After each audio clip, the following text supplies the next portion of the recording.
Bismillahirrahmanirrahim. Assalamualaikum warahmatullahi wabarakatuh. Innal hamdalillah nahmaduhu wa nasta'inuhu wa nastahdihi wa nu'minu bihi wa natawakkalu alayh wa na'udzu billahi min shururi anfusina wa sayyiati a'malina. Man yahdihillahu fala mudilla lahu wa man yudlil fala hadiya lahu. Fa asyhadu an la ilaha illallah wahdahu la syarika lahu wa asyhadu anna Muhammadan 'abduhu wa rasuluhu la nabiyya ba'dah.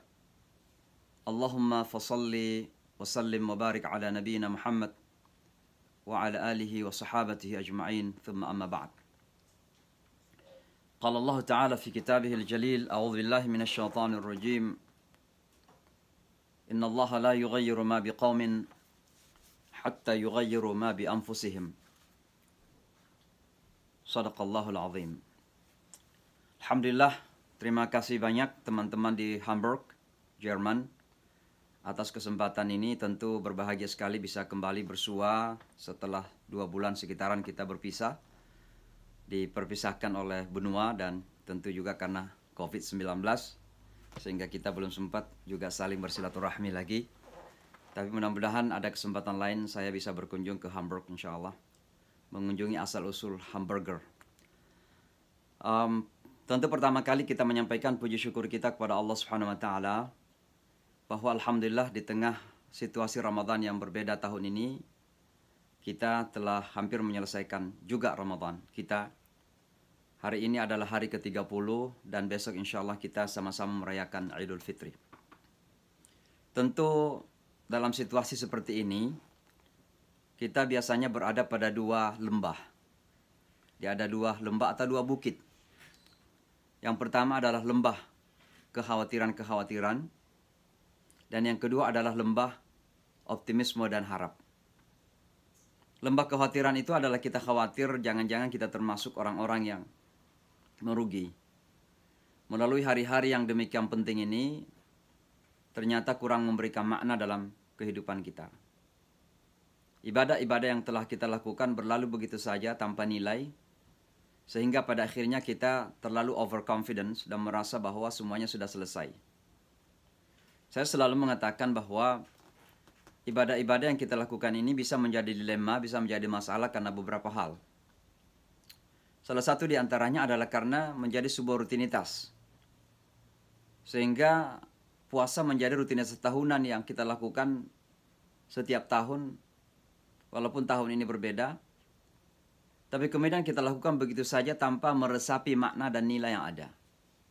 Ini ibaratnya kalau kita rindu makan rendang, lalu tiba-tiba diberikan rendang, lalu makan rendang setiap hari.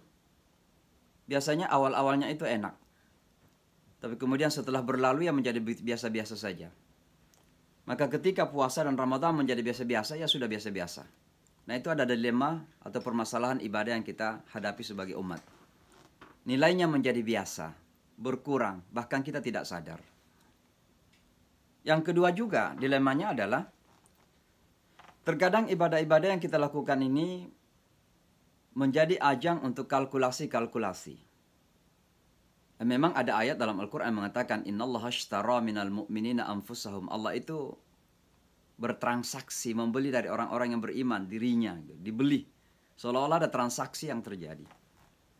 Nah, ini kemudian ketika kita juga beribadah, kerap kali terjadi perilaku transaksi seperti itu. Ada kalkulasi-kalkulasi terjadi. Walaupun saya tidak mengatakan ini salah karena ada hadis yang mengatakan man shoma ramadhana imanan wahtisaban. Kata ihtisab itu semacam kalkulasi, hisab. Ya. Berarti ada memang kalkulasi-kalkulasi pahala yang kita harapkan. Tapi ketika ibadah kita bertujukan untuk mengkalkulasi pahala toh, maka di sanalah kemudian saya mungkin salah, tapi saya memakai kata yang sedikit keras. Di sanalah kemudian mungkin amalan-amalan kita atau ibadah-ibadah kita menjadi ibadah yang bersifat kapitalistik. Jadi semuanya adalah dengan kalkulasi berapa gitu. 1 hari puasa berapa, 1 juz Al-Quran berapa yang kita dapatkan, 1 qiyamul lail rakaat berapa yang kita dapatkan. Ada kalkulasi-kalkulasi di situ. Akhirnya kita sibuk menghitung amalan-amalan pahala yang kita telah kumpulkan itu. Sehingga pada akhirnya ketika kita sudah merasa banyak amalannya, Lalu terkadang kita, mohon maaf, merasa pintu kunci surga ada di kantong kita. Ini menjadi dilema tersendiri karena khawatirnya jangan-jangan kemudian menjadi sebuah ibadah yang bersifat kapitalistik. Dan oleh karenanya mari kita di bulan Ramadan ini bersyukur terus-menerus menembus suburkan kesadaran kita tentang makna daripada bulan Ramadan itu. Tentu kita sadar bahwa itu baru saya berbicara tentang lembah ya. Jadi lembah kekhawatiran. Jangan-jangan kita termasuk orang-orang yang merugi. Tapi lembah yang satu lagi ya tentu lembu optimisme dan penuh harap. Kita berharap dan optimis bahwa mudah-mudahan ibadah kita diterima oleh Allah. Dan diterima dalam arti memberikan makna yang lebih positif dalam kehidupan kita. Tidak saja di dunia ini tapi yang penting nanti di akhirat kelak. Maka di saat kita berada di dua lembah ini, tentu kita penuh harap dan berdoa yang banyak. Rabbana taqabbal minna innaka antas samiul alim wa tub alaina innaka antat tawwabur rahim. Dan adalah contoh tauladan yang diberikan oleh Ibrahim ketika membangun Ka'bah al-Mukarram al-Musyarrafah. Bayangkan sebuah amalan yang paling mulia dalam sepanjang sejarah manusia, membangun Ka'bah. Begitu selesai dibangun, ditinggikan, Ibrahim dan anaknya Ismail berdoa, Rabbana taqabbal minna innaka antas samiul alim. Ya Allah, terimalah dari kami, sesungguhnya engkau maha mendengar lagi maha mengetahui. Ibrahim yakin bahwa yang dilakukan itu adalah sesuatu amalan yang termulia. Karena di belakang hari akan ada jutaan manusia yang berbondong-bondong untuk melaksanakan ibadah di sekitar Ka'bah tersebut. Dan Nabi Ibrahim sendiri adalah seorang nabi yang sudah pasti apa yang dilakukan penuh dengan keikhlasan dan kesucian hati. Tapi toh memperlihatkan kepada kita sebuah keteladanan untuk tetap berdoa kepada Allah, taqabbal minna innaka antas samiul alim. Inilah harapan kita di saat kita berada di lembah harap tersebut. Lembah optimisme bahwa mudah-mudahan hari-hari yang lalu dan hari ini sampai kita selesai di esok hari, Allah menerima kita insyaallah taala. Bapak dan Ibu sekalian, teman-teman semua, Ramadan memang benar bahwa adalah bulan yang penuh dengan keberkahan, penuh dengan kebaikan. Dan terkadang kita terlalu naif untuk menghitung-hitung kebaikan yang Allah persiapkan di bulan Ramadan itu. Bulan Ramadan adalah bulan ibadah dengan segala formatnya, dengan segala bentuknya. Ada puasa fardu, ada kemudian qiyamul lail, ada tarawih, masih bisa ditambah dengan tahajud, witir kita, sahur kita, buka puasa kita, semua adalah bagian dari ubudiyah kita kepada Allah Subhanahu wa taala. Demikian juga bulan Ramadan adalah bulan sosial. Rasulullah SAW adalah seorang yang sangat generous, yang sangat mulia, ringan tangan memberi. Tapi ketika bulan Ramadan ternyata Rasulullah sangat lebih ringan tangan lagi. Menunjukkan bahwa bulan Ramadan adalah bulan sosial, di mana kita harus membangun human solidarity, solidaritas kemanusiaan kita. Apalagi kita sadar bahwa kita berada dalam situasi COVID-19, di mana banyak saudara kita yang kemudian mengalami kesulitan hidup.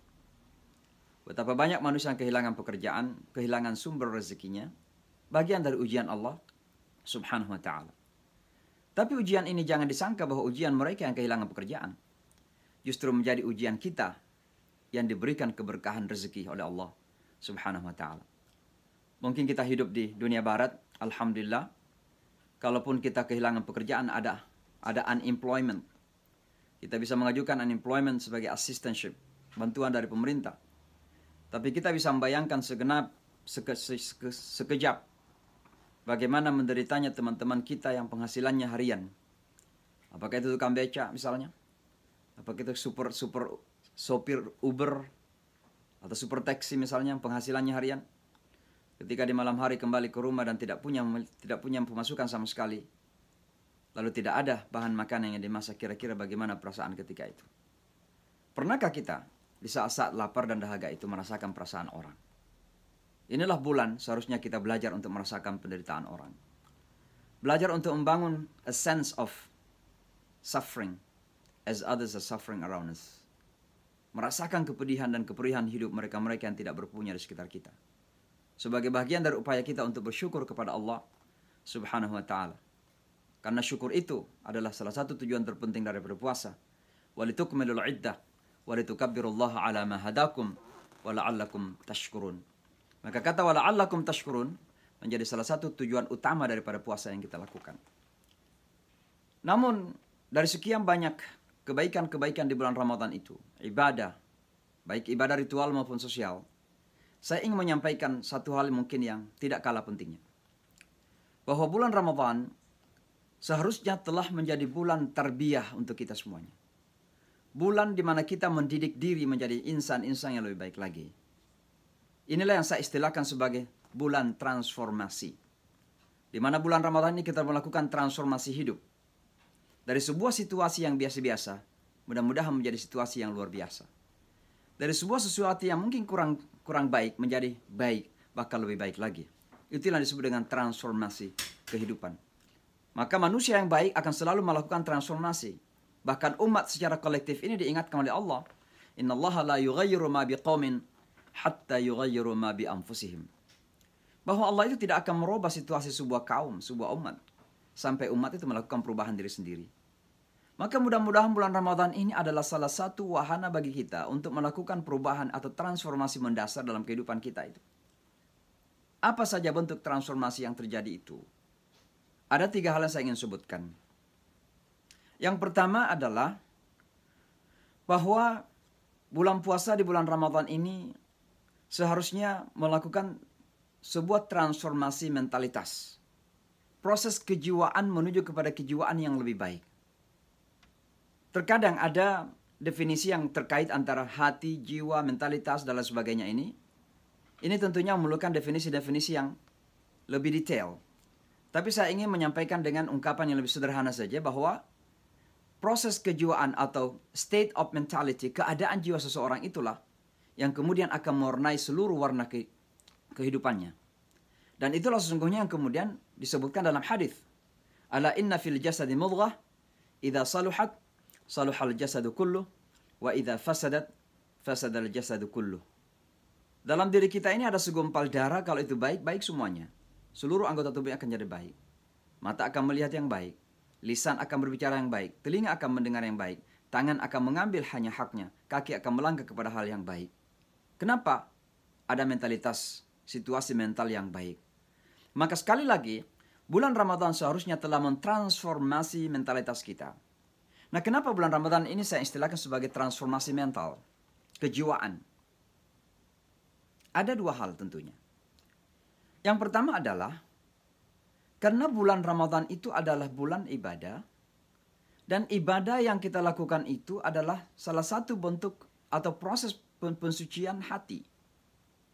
Makanya Allah mengaitkan antara tazkiyah dengan ibadah-ibadah yang kita lakukan. Qad aflaha man tazakka wa dzakara asma rabbih fasalla. Berbahagialah siapa yang melakukan pensucian hati, lalu salat dan ingat Allah. Artinya apa? Ibadah-ibadah, rangkaian ritual yang kita lakukan selama bulan Ramadan ini harus sudah menjadi bagian dari proses untuk mensucikan hati kita itu. Dan hati yang suci inilah akan merasakan ketenangan batin. Ala bi dzikrillah tatma'innul qulub. Bahwa hati dengan mengingat kepada Allah itu dengan segala ibadah yang kita lakukan bulan Ramadan ini menjadikan hati kita lebih tenang. Bahkan lebih penting lagi, yauma la yanfa'u malun wala banun illa man atallaha biqalbin salim. Pada hari di mana anak dan harta benda tidak bermanfaat kecuali yang datang kepada Allah dengan hati yang suci, dengan hati yang bersih. Nah, di dalam bulan Ramadan ini, kenapa hati bisa menjadi bersih dan suci? Kenapa mental bisa menjadi lebih baik? Rahasianya ada pada hal ini. Puasa itu adalah ibadah yang bersifat individual dan bersifat intim sekali dengan Allah Subhanahu wa taala. Tidak ada orang ketiga yang tahu bahwa kita berpuasa. Jika kita sholat, ada yang lihat. Kita naik turun, rukuk, sujud, ada yang lihat. Apalagi sholat berjamaah tentunya. Jika kita berzakat, minimal ada 2 orang. Yang menerima dan yang memberi, yang tahu. Kita haji, jutaan manusia yang menyaksikan. Tapi puasa, tak seorang pun yang tahu kalau kita berpuasa. Maka puasa sesungguhnya adalah sebuah perbuatan ibadah atau amal ibadah yang dilakukan oleh seorang hamba yang sangat bersifat personal dengan Allah Subhanahu wa taala. Dan itulah sebabnya kenapa Allah mengakui puasa itu sebagai miliknya. Kullu amal ibni Adam lahu illa shiyam Semua amalan anak cucu Adam itu baginya, kecuali puasa. Fa innahu li, puasa itu bagiku, wa ana ajzibi, saya memberikan pahala karena kepada orang yang berpuasa itu. Maka sekali lagi puasa itu bersifat personal. Karena kedekatan yang bersifat personal dengan Allah Subhanahu wa taala, inilah yang akan membangun kedekatan al-qurbah minallah. Kita merasa dekat dengan Allah. Kedekatan ini akan membangun apa yang disebut dengan al-ihsan. An ta'budallah ka'annaka tarah fa illam takun tarahu fa innahu yarak. Bahwa kita berpuasa, kita beribadah ini seolah-olah kita melihat Allah. Membangun rasa sense of being seeing him. Seolah-olah melihat Allah Subhanahu wa taala. Dan kalau kita tidak sampai pada sebuah situasi di mana kita seolah-olah melihat Allah, maka yakinlah bahwa Allah melihat kita. Situasi seperti ini akan menumbuh suburkan apa yang disebut dengan al-ma'iyyatu billahi azza wa jal, atau ma'iyyatullah, kebersamaan dengan Allah. Dan orang yang merasakan kebersamaan dengan Allah Subhanahu wa taala akan memiliki apa yang kita sebut dengan al-urwatul wuthqa, pegangan yang sangat kuat dalam kehidupan. Orang yang punya pegangan dalam kehidupan itulah yang tidak akan goyah, tidak akan goncang, tidak mudah diwarnai oleh keadaan apapun dalam hidupnya. Kita hidup di Jerman atau di Amerika pun insya Allah tidak terwarnai. Justru kita yang bisa memberikan warna kepada masyarakat. Kenapa? Kita tidak goncang dengan situasi. Mau dapat gaji rupiah atau gaji euro sama saja kok. Tidak mempengaruhi mentalitas kita. Mau dikenal orang, tidak dikenal orang, tidak mempengaruhi mentalitas kita. Kita kaya atau miskin, tidak mempengaruhi mental kita. Alladzina yadhkurunallaha qiyaman wa qu'udan wa ala junubihim. Orang yang senantiasa kokoh dengan zikrullah dalam keadaan bagaimanapun. Itulah yang disebut dengan ma'iyatullah, yang membangun al-urwatul wuthqa. Faman yakfur bit-taghut wa yu'min billah faqad istamsaka bil urwatil wuthqa. Inilah transformasi pertama yang harus terjadi di bulan Ramadan.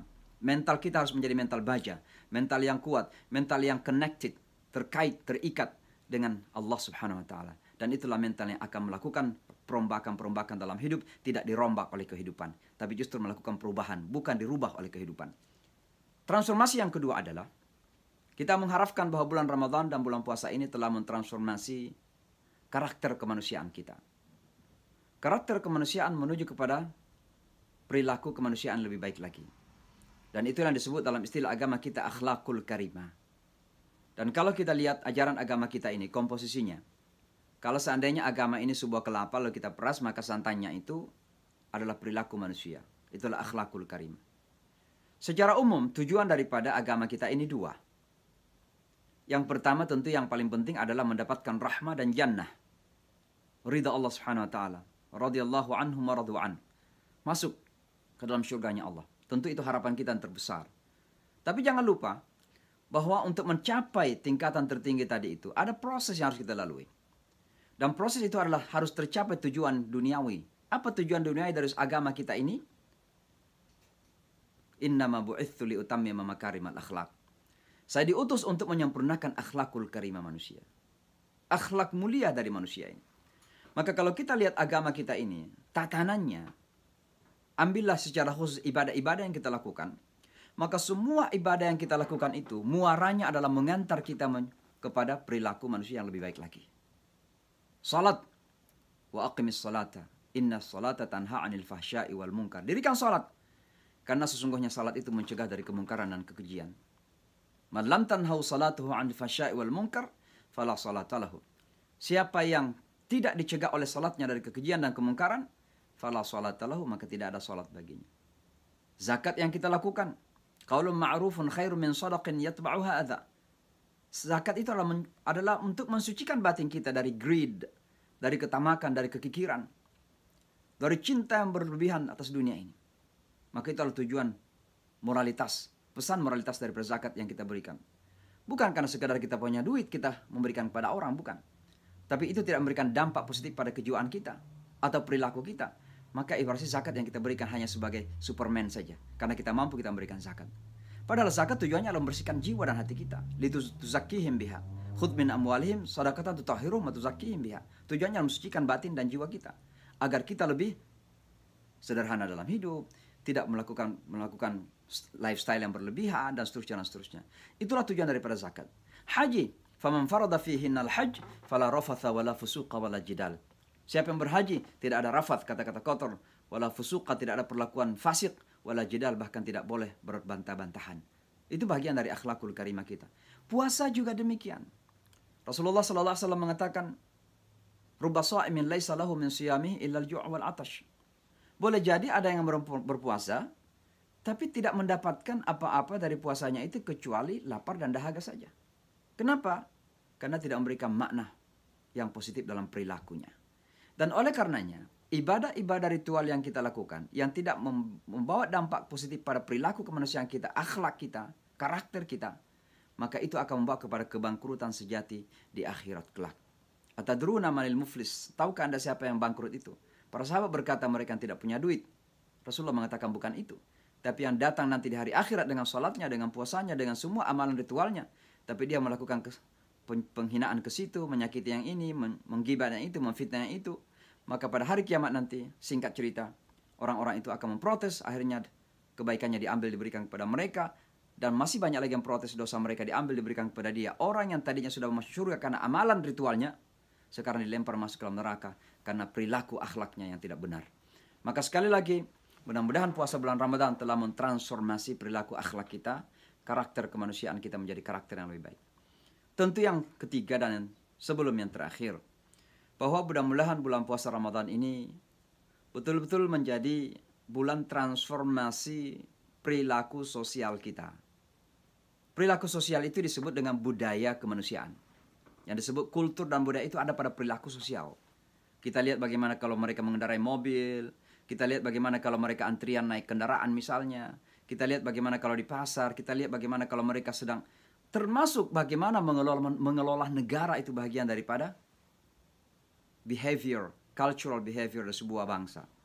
Atau perilaku budaya dari sebuah bangsa.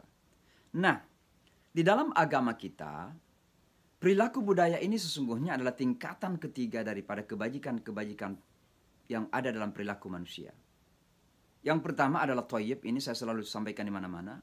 Yang pertama adalah ketika manusia baik secara fisik dan material, maka mereka disebut berada dalam keadaan thayyib. Wa kulu mimma fil ardi halalan thayyiban. Makanlah apa yang ada di atas bumi ini secara halal dan baik. Kata thayyib ini menunjukkan bahwa makanan yang kita makan itu harus sehat, harus baik, harus nutrisional, ada gizinya gitu. Bukan sekedar enak saja, tapi ada gizinya itu kita makan. Perintah Al-Quran. Sayang sekali kita umat Islam terkadang perhatiannya, apalagi kita Indonesia, perhatiannya kepada enaknya gitu. Tapi tidak memperhatikan apakah itu bergizi, apakah itu thayyib atau tidak gitu. Ya, yang penting enak saja kita hantam terus gitu. Ya, kita tidak sadar bahwa di balik dari enaknya itu terkadang banyak sekali hal-hal yang tidak thayyib, yang sesungguhnya tidak dikehendaki oleh Allah Subhanahu Wa Taala. Maka thayyib adalah proses pertama dari kebaikan dalam kehidupan manusia. Kita umat Islam harus thayyib, harus baik secara fisik dan material. Kita sehat, kita kuat secara fisik, itu adalah harapan agama kita. Jangan menyangka bahwa kaya itu dan sehat secara fisik itu urusan non-muslim. Orang Islam harus kaya dan sehat. Tapi tidak cukup. Harus dinaikkan lagi. Apa itu khairun? Apa khairun itu? Ketika kebaikan secara fisik tadi ditambah dengan kebaikan secara ruh kita, secara batin kita. Maka itulah menjadi khair dalam kehidupan kita. Maka ketika ditanya orang Arab kaifa haluka dan dijawab dengan khair, alhamdulillah berarti dia baik secara fisik dan batin. Tapi kalau dia jawab ana thayyib berarti dia hanya baik secara fisik saja.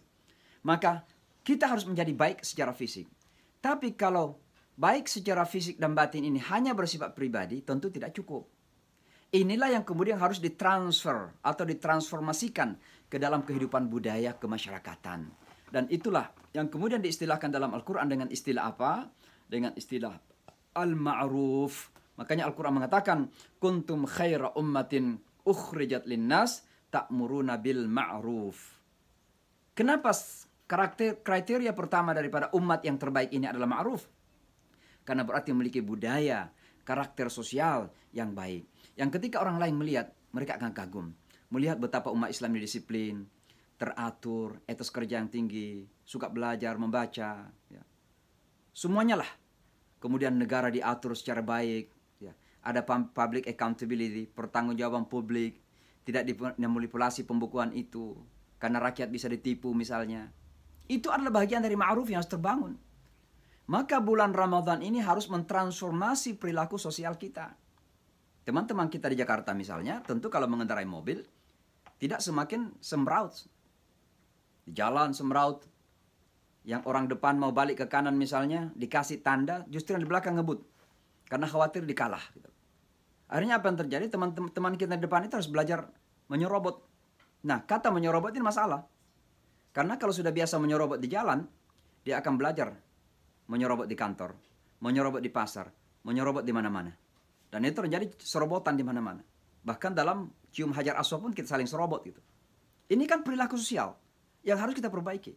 Maka bulan Ramadan ini harus mentransformasi perilaku sosial kita dari sebuah perilaku yang semraut, tidak disiplin, ya, menjadi perilaku masyarakat yang lebih disiplin lagi.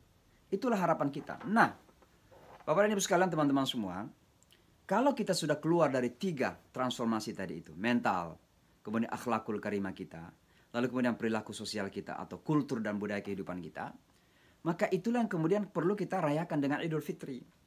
Ya, itu yang kita rayakan, kembali kepada kefitrahan. Fitrahan bukan dalam bentuk kehidupan pribadi saja, tapi kehidupan dalam bentuk sosial juga, ada kefitrahan-kefitrahan yang terjadi. Ada fitrah pada ekonomi, ada fitrah pada ekonomi politik kita, ada fitrah pada kehidupan budaya sosial kita, ada fitrah dalam segala level kehidupan kita. Itulah kefitrahan yang kita rayakan di akhir bulan Ramadan. Dan itulah yang distilahkan Rasulullah SAW, kharaja qayomi waladathu ummuhu, keluar dari bulan Ramadan ini seolah-olah dilahirkan kembali dari rahim ibunya. Terlahir kembali dari rahim ibunya. Inilah yang saya ingin kaitkan dengan sebuah konsep dalam Al-Quran. Dan konsep itu adalah apa yang disebut dengan qarnun jadid. Ya, qarnun akharin. Jadi begini. Dalam sejarah para nabi dan para rasul, setiap kali mereka ini ditantang oleh umatnya dengan umat-umat pendosa, maka biasanya umat itu kemudian mengalami punishment, ya, dihapus oleh Allah, dirusak, dihukum oleh Allah Subhanahu wa taala, diazab oleh Allah Subhanahu wa taala. Kita kenal umatnya Nabi Lut alaihissalatu wassalam, di balik kota itu akhirnya mereka musnah. Umat Nabi Nuh alaihissalatu wassalam dengan banjir besar, kemudian mereka musnah. Setelah mereka musnah, didatangkan generasi yang baru. Nah, generasi yang baru inilah yang kita istilahkan manusia-manusia yang terlahir kembali dari rahim ibunya setelah Ramadan itu. Dan ini diistilahkan dalam Al-Quran, thumma ansha'na min ba'dihi qarnan akharin. Kemudian kami, kata Allah, melahirkan setelah mereka itu generasi-generasi yang baru. Di dalam ayat yang lain memakai kata jamak, plural, qurunan akharin, thumma ansha'na min ba'dihim qurunan akharin. Qurunan dekat dengan kata corona. Maka mudah-mudahan setelah kita keluar dari Ramadan ini, sekaligus insya Allah kita keluar dari musim atau masa cobaan corona ini, kita terlahir kembali seolah-olah kita terlahir dari rahim ibu kita. Tentu bukan secara fisik, tapi mentalitas kita, cara pandang kita, wawasan kita, perilaku kita, baik pada tataran individu maupun pada tataran kolektif kita menjadi sesuatu yang baru. Itulah yang saya istilahkan dengan transformasi di bulan Ramadan, melahirkan apa yang disebut dengan new normal society, atau dalam bahasa Al-Quran, qarnan akharin, atau dalam bahasa hadis Nabi, kayaumi waladathu ummuh, sebagaimana dilahirkan dari rahim ibunya. Mudah-mudahan ini terwujud insya Allah, sehingga kita betul-betul mendapatkan hasil Ramadan ini secara efektif dan maksimal, tidak keluar begitu saja sebagai sebuah rutinitas tahunan yang kita lakukan, tapi kita akan menjadi manusia-manusia yang lebih baik lagi pada semua tataran kehidupan kita, pribadi maupun kolektif. Saya kira demikian. Hadanallahu wa iyyakum ajma'in. Wassalamualaikum warahmatullahi wabarakatuh. Waalaikumsalam warahmatullahi wabarakatuh. Ya, terima kasih Imam Syamsi Ali atas tausiahnya, sudah jauh-jauh dari Amerika untuk memberikan tausiah kepada kita di Hamburg. Mungkin saya ada beberapa, saya belum bilang tadi, jika ada teman-teman di Zoom yang ingin bertanya, silahkan manfaatkan fitur Raise Hands atau Hand Heaven, atau juga kalau yang di YouTube silahkan manfaatkan fitur live chat-nya, tinggal ditulis saja. Nah, tadi ini ada pertanyaan dari Mas Priyo mungkin ya. Mas Priyo mungkin bisa langsung menyalakan mic dan videonya. Assalamualaikum warahmatullahi wabarakatuh, Imam. Waalaikumsalam warahmatullahi wabarakatuh. Apa kabar? Alhamdulillah, dan Imam juga sehat di sana. Sehat, alhamdulillah. Cuma ini kena ini ada musim di sini, kalau musim semi itu ada namanya pollen ya. Jadi ini hidung saya lagi gatal-gatal ini. Sama ya, pollen. Ya di Jerman juga ada ya. Ya. Makanya saya pakai ini. Saya pakai fresh care ini, fresh care. Jadi kalau lagi gatal saya cuma fresh care. Mudah-mudahan nggak membatalkan puasa gitu. Ya, Ya, Ustaz. Ya, gimana? Saya ada pertanyaan, Ustaz. Ya. Terkait dari apa yang Ustaz sampaikan. Menarik, Ustaz. Karena bulan Ramadan itu, seperti Ustaz sampaikan, adalah bulan tarbiyah, ya, bulan pendidikan buat kita. Dan mestinya dalam penghambaan kita terhadap Allah Subhanahu wa Ta'ala itu seperti lingkaran yang tak pernah putus seharusnya. Yeah. Artinya setelah Ramadan ya sebenarnya tetap seperti itu. Namun Ustaz, jika transformasi akhlak dan perilaku sosial tidak berubah setelah Ramadan usai, berarti ada masalah dengan diri ini gitu. Kira-kira apa nih Ustaz yang menyebabkan hal ini terjadi? Yang akhirnya Ramadan itu hanya seperti ibadah ritual yang setelah keluar dari Ramadan nggak ada perubahan baik secara individu, tapi juga nggak ada perubahan dalam tatanan sosial di kemasyarakatan. Mohon pencerahannya, Ustaz. Ya. Nah, itulah sebabnya salah satu rahasia kenapa setiap ibadah yang kita lakukan itu kan dipersyaratkan dengan niat. Ya. Dan niat itu kemudian akan menentukan warna daripada ibadah itu. Warnanya itu bukan sekedar pada substansi ibadahnya, tapi warna daripada dampak ibadah yang kita lakukan. Misalnya kita puasa. Niatnya apa? Niatnya untuk menahan makan, minum, dan hubungan suami istri dari fajar hingga maghrib. Kan itu. Nah, itu niat ritual. Tapi kemudian niat yang lebih dari ritual itu apa sungguhnya? Niat adalah menahan. Ada pada kata menahan itu. Maka kalau kita peras daripada puasa itu, substansinya ada pada menahan. Yang dikaitkan dengan niat tadi. Niat menahan. Menahan apa? Menahan diri dari segala dorongan-dorongan yang destruktif. Dorongan hawa nafsu yang destruktif. Bukan mematikan, tapi menahan, mengontrol hawa nafsu yang destruktif. Maka kalau niat ini betul-betul benar, bukan sekedar menahan makan, minum, dan hubungan sama istri, itu mah selesai. Ya, setelah buka puasa selesai gitu. Setelah Ramadan sudah selesai pula. Lalu apa setelah itu? Niat seharusnya lebih jauh dari itu. Karena niat seorang mukmin itu adalah niat hidup. Ya. Puasa ini bagian dari hidup. Tapi niat yang terutama adalah niat kita itu apa untuk hidup ini. Dan oleh karenanya, salah satu persyaratan dari ibadah yang kita lakukan itu harus adalah niat. Nah, niat ini yang kemudian akan mewarnai. Apakah benar bahwa sebelum kita puasa niatnya benar? Apakah benar niatnya gitu? Nah, kalau niat kita berpuasa itu sekedar untuk seperti yang saya katakan tadi, menghitung pahala, maka kita dapatkan insya Allah. Kita dapatkan. Cuma saya khawatir bahwa jangan sampai kemudian pahala yang kita dapatkan itu justru akan berdampak negatif. Karena dengan merasa kita sudah banyak amalan, lalu kita merasa sudah ada kunci surga di kantong kita. Lalu kita kemudian tidak ingin lagi memperbaiki diri. Lalu yang lebih berbahaya lagi, kalau kita melihat orang lain lebih kurang dari kita. Mungkin karena sekian mulai kita lebih banyak, bacaan khatam Quran kita mungkin 2 kali, 3 kali dalam Ramadan, lalu merasa kita yang lebih baik. Nah, saya kira ini tergantung kepada niat tadi itu. Maka Rasulullah mengatakan, innamal a'malu binniyat wa innamal likulli imri'in ma nawa. Segala amalan itu bergantung pada niatnya, dan setiap orang itu akan diberikan sesuai dengan niatnya. Nah, diberikan ini kan seharusnya dalam puasa tidak terhenti dengan Idul Fitri. Tapi setelah Idul Fitri itu Allah harus memberikan terus kepada kita. Dalam bentuk apa? Karena dalam mentalitas hati kita lebih dekat kepada Allah, perilaku kita lebih baik perilaku pribadi maupun perilaku sosial lebih baik, maka Allah terus memberikan kepada kita. Itu inna wa ma kulli imri'in ma nawa. Maka sekali lagi kembali kepada tadi itu, permasalahannya kenapa tidak merubah? Karena terkadang salah niat, ya. Salah niat. Sehingga ketika salah niat itu menjadi sebuah rutinitas yang berlalu begitu saja, dan kita terlalu konvensional dalam memahami ibadah-ibadah yang kita lakukan. Terlalu biasa-biasa dalam memahami ibadah yang kita lakukan itu. Kita sholat karena kewajiban, ya betul kewajiban. Kita sholat karena kebutuhan spiritualitas, ya betul kita perlukan. Kita sholat karena apa ya? Banyak sekali. Kita terkadang gagal memahami bahwa sholat yang kita lakukan itulah bagian dari proses pembentukan karakter kemanusiaan kita. Karakter yang lebih baik kepada Allah dengan merasa lebih humble, tunduk, patuh, taat, Allahu Akbar, itu berarti kita siap menjadikan Allah Akbar dalam segala kehidupan kita. Lalu kemudian Assalamualaikum itu kita siap menyebar kedamaian kepada semua manusia. Kalau mengendarai mobil nggak ugal-ugalan. Kalau lampu merah berhenti walaupun nggak ada polisi, kan begitu. Itu kesadaran hukum. Kesadaran hukum kan. Jadi saya kira kita harus kembali lagi merenung, melakukan refleksi, introspeksi tentang apa sih makna ibadah-ibadah yang kita lakukan ini. Kita terkadang terlalu fikih oriented dalam ibadah-ibadah yang kita lakukan. Bagaimana cara angkat tangan, bagaimana ruku, bagaimana sujud dan sebagainya, apa yang kita baca. Terkadang masalah soft saja kemudian kita saling menyalahkan, ya. Kita datang ke masjid yang kita perhatikan dulu kakinya teman-teman. Ya, apakah dia lurus atau tidak gitu. Nah ini kan fikih oriented. Saya tidak mengatakan tidak penting. Ini penting untuk kita lakukan. Tapi kalau kita membatasi diri pada orientasi fikih dalam memahami ibadah-ibadah, maka itulah yang kita dapatkan. Pada akhirnya kita akan merasa bahwa kita sudah diterima puasanya karena semua rukun dan syarat-syaratnya sudah dipenuhi. Ya sudah diterima, sudah sah, melunasi kewajiban. Tapi nilainya tidak ada.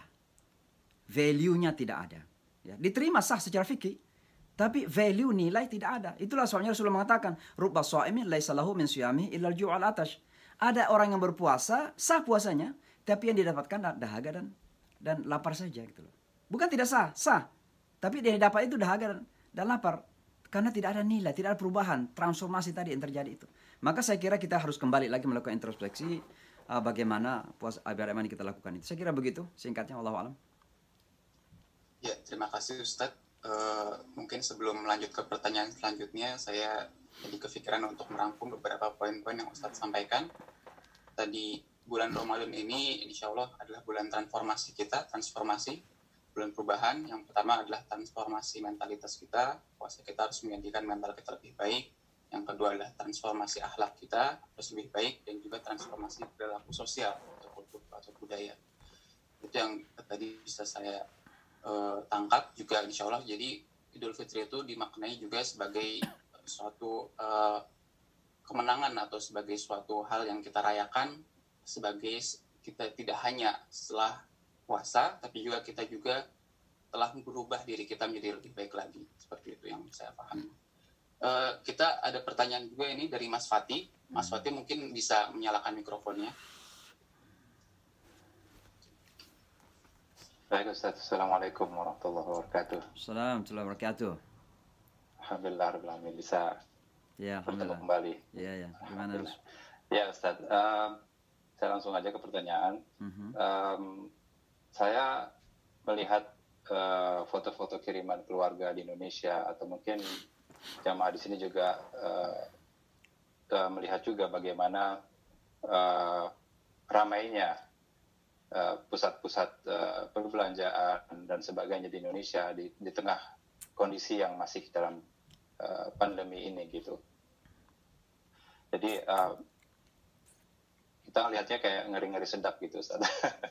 Jadi maksudnya bagaimana cara kita memberitahu gitu keluarga kita itu fatwa ulama sudah banyak yang dikeluarkan dan sebagainya, tapi kesadaran masyarakat nampaknya kalau kita melihat keadaan mal ramai dan sebagainya, itu nampaknya fatwa ulama itu seperti tidak ada apa-apanya gitu buat mereka gitu. Jadi bagaimana Ustaz, ini juga untuk mengingatkan diri saya pribadi juga, bagaimana supaya kita bisa patuh tanpa juga melanggar ajaran agama. Terima kasih Ustaz. Assalamualaikum warahmatullahi wabarakatuh. Ya, ini kembali lagi kepada kesadaran mental yang kemudian tertransformasi ke dalam perilaku sosial. Ya. Karena masalah sadar hukum ini kan dimulai dari sebuah mental state, ya, keadaan mentalitas. Misalnya teman-teman kita di barat, ya, di Jerman, kenapa kok teratur ketika mengendarai mobil? Kalau lampu merah, walaupun tengah malam, kalau itu merah, tetap tidak dilanggar.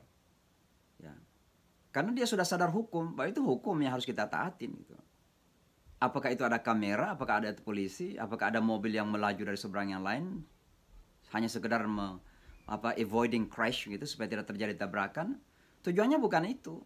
Tapi memang sudah dari mentalitasnya sudah tertanam dan menjadi sebuah perilaku kultur bahwa itu adalah sesuatu yang harus kita lakukan. Itulah aturan gitu loh. Itulah aturan. Nah, agama juga ini sebenarnya kalau seandainya kita bisa lakukan seperti itu luar biasa. Orang akan tersadarkan sendiri bahwa masanya dia akan sholat, ya. Dia pada waktu begitu sholat, dia pasti akan sholat gitu. Karena dia sudah sadar hukum bahwa sholat itu wajib, pada waktunya kita lakukan. Gitu. Tidak akan mencari trik-trik yang lain untuk avoiding, untuk berusaha untuk menghindari kewajiban sholat itu. Karena itu sudah menjadi sebuah state mentality, ya, keadaan mentalitas yang sudah sadar seperti itu. Dan ternyata kalau kita baca ayat puasa dalam Al-Quran, di ayat 187 surah Al-Baqarah itu, Salah satu di antaranya Allah mengatakan wa tilka hududullahi fala ta'taduha. Itulah hukum-hukum Allah, itulah batasan-batasan Allah, jangan lampaui itu. Artinya apa? Puasa itu membangun kesadaran hukum. Nah, ini kan bagian dari transformasi sosial dan budaya tadi itu. Maka saya kira apa yang kita saksikan di Indonesia ini menandakan bahwa pertama, pendidikan kita selama ini mungkin termasuk pendidikan agama masih perlu dilihat lagi kembali. Apakah kita selama ini terlalu fokus kepada menghafal teks-teks, kemudian membangun emosi yang terkadang kemudian hanya cepat menjadikan kita emosi dan marah ketika ada hal-hal yang kita dapatkan dalam kehidupan atau kita temukan sebagai tantangan dalam kehidupan. Nah, ini kan perlu menjadikan kita harus melakukan introspeksi. Kesalahannya ada di mana gitu. Mungkin ada pada sistem pendidikan. Mungkin juga ada pada cara kita menyampaikan agama ini kepada komunitas kita. Coba lihat para ulama-ulama kita yang terkadang ceramah dengan berapi-api, yang terkadang dikedepankan itu adalah hal-hal yang membangun emosi dan bahkan terkadang semuanya adalah bagaimana kita menyalahkan orang lain. Gitu. Ya. Tidak membangun sebuah motivasi mental agar orang ini bisa membangun sikap mental yang lebih positif lagi. Sehingga nanti akan berdampak kepada karakter sosialnya, karakter perilakunya. Nah, intinya adalah ada kesalahan-kesalahan yang terjadi barangkali dalam hal ini. Tapi itulah hasilnya pada masyarakat kita sekarang.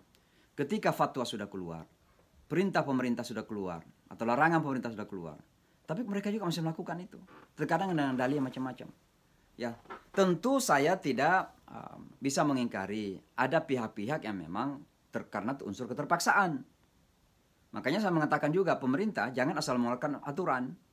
Pemerintah itu kalau mengeluarkan aturan itu harus memikirkan konsekuensinya. Kalau kita mengeluarkan aturan tidak boleh keluar rumah misalnya, lockdown misalnya, staying home misalnya, pemerintah harus memikirkan solusinya kalau ada di antara masyarakat kita yang kelaparan gimana gitu loh. Jadi jangan hanya memikirkan aturannya lalu merasa udah bebas gitu, merasa hebat sudah mengeluarkan aturan.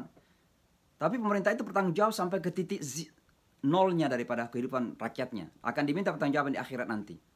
Dan oleh karenanya, saya tidak bisa menyalahkan mereka yang misalnya berpenghasilan harian. Kalau mereka tidak punya bahan makanan di rumah dan tidak punya duit untuk beli makanan, mau tidak mau dia akan keluar. Lalu apa mereka disalahkan? Tentu yang harus disalahkan adalah mereka yang memiliki pertanggungjawaban, yang menjamin kehidupan rakyat sesuai dengan undang-undang itu. Maka sekali lagi, ini banyak terkait. Tapi saya kira salah satunya adalah permasalahan mentalitas yang kemudian berakibat kepada perilaku sosial kemanusiaan yang terkadang tidak taat hukum, tidak taat aturan, bahkan tidak taat fatwa misalnya. Dan juga tentu ada juga kaitannya dengan mereka yang punya aturan-aturan itu. Bagaimana jangan sekedar memberikan aturan tapi tidak solusi. Misalnya kita di New York, satu contoh saja, kita di New York. Dilarang kita banyak keluar berkeliaran. Tapi ya ada bantuan dari pemerintah. Dari federal misalnya 1.000, saya nggak mengharapkan Indonesia seperti ini, mungkin beda keadaan perekonomiannya lah. Tapi misalnya di Amerika dari pemerintah federal, satu orang dapat $1.200. Berarti suami istri dapat $2.400. Satu anak $500. Jadi kalau punya 6 anak seperti saya, kan bisa dapat $8.000 misalnya. Kan banyak kan? Berarti ada duit lah. Tidak ada alasan untuk pergi berkeliaran gitu. Kita ada duit untuk membeli bahan makanan kalau kita harus keluar. Bahkan bukan cuma itu. Di kota New York ini disiapkan di 50 titik makanan setiap hari 500.000 box bagi yang mereka membutuhkan. Di bulan Ramadan, makanan itu jadi halal semua. Bukan cuma itu. Bahkan beberapa organisasi kemudian keliling truk-truk dengan bahan makanan, dengan makanan. Jadi artinya apa? Di situ sudah ada tanggung jawab sosial secara menyeluruh. Dari pemerintah sampai kepada organisasi, sampai kepada masyarakat yang mampu. Semua merasa bertanggung jawab untuk meringankan beban-beban saudara kita. Nah, ini semua terkait sebenarnya kalau kita ingin melihat sebuah kedisiplinan. Jadi jangan kita hanya memblame atau menyalahkan teman-teman kita terpaksa keluar karena memang terpaksa gitu. Ya, kita harus juga menyalahkan pemerintah yang terkadang tidak bertanggung jawab dalam hal ini. Jadi saya kira itu jawaban saya, ya kita harus kembali menata bagaimana mentalitas, bagaimana efektivitas ibadah, efektivitas pendidikan juga dan sebagainya. Semua terkait saya kira, sehingga hasilnya itu yang kita lihat, ketidakdisiplinan itu. Wallahu a'lam bishawab.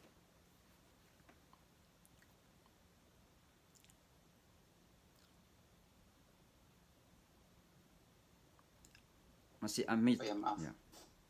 Ya, ada pertanyaan dari Abdullah, maaf.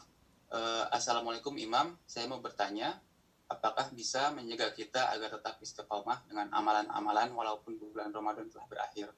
Mungkin kiat-kiatnya agar tetap istiqomah dengan amalan-amalan walaupun bulan Ramadan telah berakhir. Ya, sekali lagi kembali kepada niat tadi. Kalau niat kita beribadah itu hanya dibatasi oleh bulan Ramadan, ya udah dibatasi oleh bulan Ramadan. Dan itu sudah sebuah kesalahan fatal dalam beragama. Kenapa? Kita ini beribadah di bulan Ramadan itu karena substansinya, intinya itu, fundamentalnya, dasarnya itu karena Allah. Gitu. Karena Allah. Dan Allah itu Tuhannya Ramadan dan Tuhannya bukan Ramadan juga. Jadi kalau niat kita ini mengabdi, taat, bagus, komitmen ibadah di bulan Ramadan dan dibatasi bulan Ramadan, seolah-olah kita ini menyembah bulannya gitu. Gagal kita menyembah Tuhan dari bulan itu. Dan oleh karenanya saya kira niat kita harus perbaiki. Ya memang bulan Ramadan itu momentum. Ibaratnya ya kalau 17 Agustus itu kan kita kembali merayakan 17 Agustus supaya kecintaan kepada bangsa negara dinaikkan lagi. Bulan Ramadan itu momen untuk kita menguatkan lagi komitmen ubudiyah kita. Tapi jangan dibatasi oleh bulan. Sebab kalau kita dibatasi oleh bulan, seolah-olah bulan itu adalah Tuhan bagi kita. Ini berbahaya. Jadi sekali lagi, komitmen ubudiyah kita jangan berhenti dengan selesainya Ramadan. Tapi justru Ramadan itu selalu memberikan bekal kita untuk lebih baik lagi di masa-masa yang akan datang. Maka Rasulullah memberikan jalannya misalnya. Praktek. Sesuatu yang praktis sifatnya apa? Setelah bulan Ramadan ada Syawal. Setelah bulan Syawal kemudian ada setiap bulan ada 3 hari. Ada Senin Kamis misalnya. Kita masih bisa kok puasa itu. Ya. Kemudian Qiyamul Lail kan tidak henti. Walaupun bagi kita bukan sebuah kewajiban. Tapi Qiyamul Lail adalah sesuatu yang disunnahkan oleh Rasulullah SAW secara muakkadah sifatnya. Sangat dikuatkan sunnahnya Rasulullah SAW. Maka sekali lagi yang paling penting adalah komitmen ubudiyah kita itu jangan dibatasi oleh Ramadan. Tapi kita sadar bahwa ubudiyah kita itu karena Allah dan Allah tidak berubah. Hanya karena berubahnya bulan. Yang kedua, kita harus sadari bahwa dalam agama kita ini yang namanya istiqamah itu menjadi kunci keberhasilan. Ya, jangan sampai panas-panas tai ayam kata kita gitu. Di bulan Ramadan Masya Allah luar biasa semangatnya. Begitu selesai langsung kendor. Itu iblis itu bertepuk tangan sebenarnya. Karena yang dikehendaki iblis itu seperti itu. Di satu masa kita semangat luar biasa, tiba-tiba kita ambruk setelah itu. Iblis mengatakan udah gagal dia. Malah mungkin sebaliknya di bulan Ramadan tidak terlalu semangat. Misalnya biasa-biasa ya puasa Masya Allah. Kemudian tarawih. Ya udah. Dia mungkin kadang 8 rakaat, kadang hanya 4 rakaat, kadang 2 rakaat. Misalnya anggaplah. Tapi tiba-tiba setelah keluar dari bulan Ramadan dia merasa, kenapa ya saya di bulan Ramadan ini kok tidak demikian? Kenapa saya tidak mempergunakan? Akhirnya dia bangkit semangat. Iblis pasti putus asa dia. Karena itu tidak dikehendaki oleh iblis. Iblis inginnya setelah Ramadan selesai kita down. Dan itulah kemudian kita akan mengambil keluar dari jalan Allah Subhanahu wa taala. Maka kata istiqamah itu mirip-mirip dengan ihdinas siratal mustaqim. Kata mustaqim di situ bukan sekedar straight path atau jalan lurus, tapi keistiqamahan di atas jalan yang lurus itu. Itu yang kita minta setiap kali kita sholat. 17 kali kita minta minimal sehari semalam. Ihdinas siratal mustaqim, ya Allah tunjukilah saya di jalan yang lurus dan sekaligus istiqamah di jalan lurus itu. Karena mustaqim itu dari kata istiqamah juga. Istiqamah di jalan lurus itu. Maka sekali lagi tetap kita kembalikan kepada niat kita, kemudian komitmen kita, hati kita dijaga terus, perbaharui niat terus. Itu yang akan menjaga kita terus menerus insyaallah. Mudah-mudahan Allah menjaga kita. Iya, terima kasih banyak Imam atas jawabannya. Ini ada satu pertanyaan lagi. Mungkin Imam bisa sharing bagaimana Ramadan di sana di Amerika dengan banyak sedang wabah seperti ini. Mungkin bisa sharing atau cerita-cerita kepada kita semua. Ya saya kira hampir sama di mana-mana ya. Bahwa tahun ini Ramadan kita memang unik ya. Saya tidak mengatakan berbeda saja tapi unik. Uniknya itu karena ada beberapa pelajaran penting yang kita ambil. Pertama adalah Allah mengingatkan kita bahwa Allah itu Tuhannya di masjid dan juga Tuhannya rumah. Jadi insya Allah komitmen ubudiyah kita tidak kurang di rumah. Walaupun di rumah kita lakukan. Ya. Dan insya Allah tidak mengurangi pahalanya karena bukan kita sengaja tidak mau ke masjid. Ya maka Alhamdulillah ibadah-ibadah kita lakukan di rumah kita masing-masing. Dan yang terpenting bahwa it is a moment, a good opportunity, kesempatan yang baik sekali untuk kita bersama dengan keluarga. Ya betapa beratnya untuk kita bersama dengan keluarga pada hari-hari yang lain. Apalagi ketika sosial media booming, semua orang sibuk dengan Facebooknya, dengan Twitternya dan sebagainya. Ya, maka bulan Ramadan ini betul-betul bulan keluarga. Juga kegiatan-kegiatan keagamaan, alhamdulillah semuanya melalui virtual. Ya, salat Jumat pun khutbahnya orang bisa dengar dari live Facebook atau dari YouTube, dari Zoom dan lain sebagainya. Dan mereka bisa salat zuhur seperti biasa. Mereka tidak salat Jumat di rumah, tapi salat zuhur di rumah, lalu mendengarkan khutbah kita.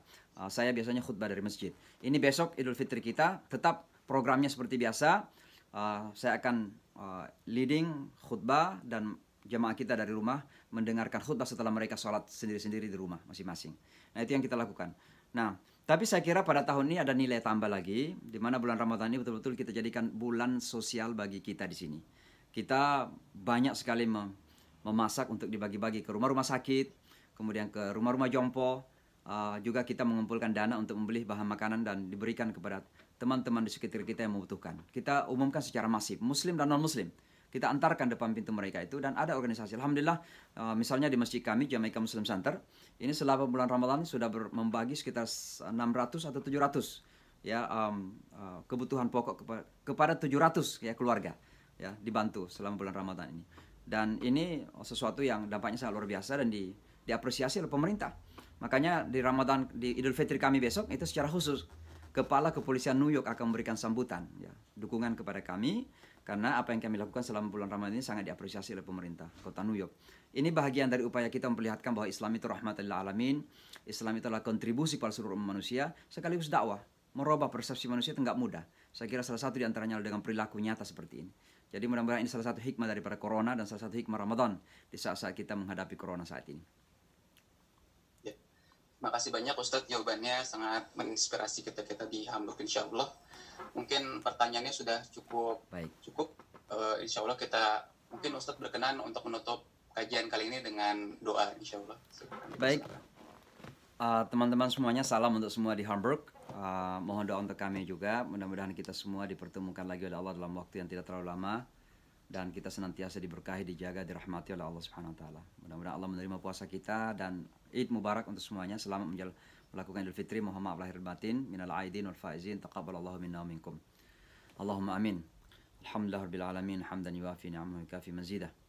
Ya Rabbana lakal hamdu wa lakal syukru kama yanbaghi li jalali wajhikal karim wa 'azimi sultanik.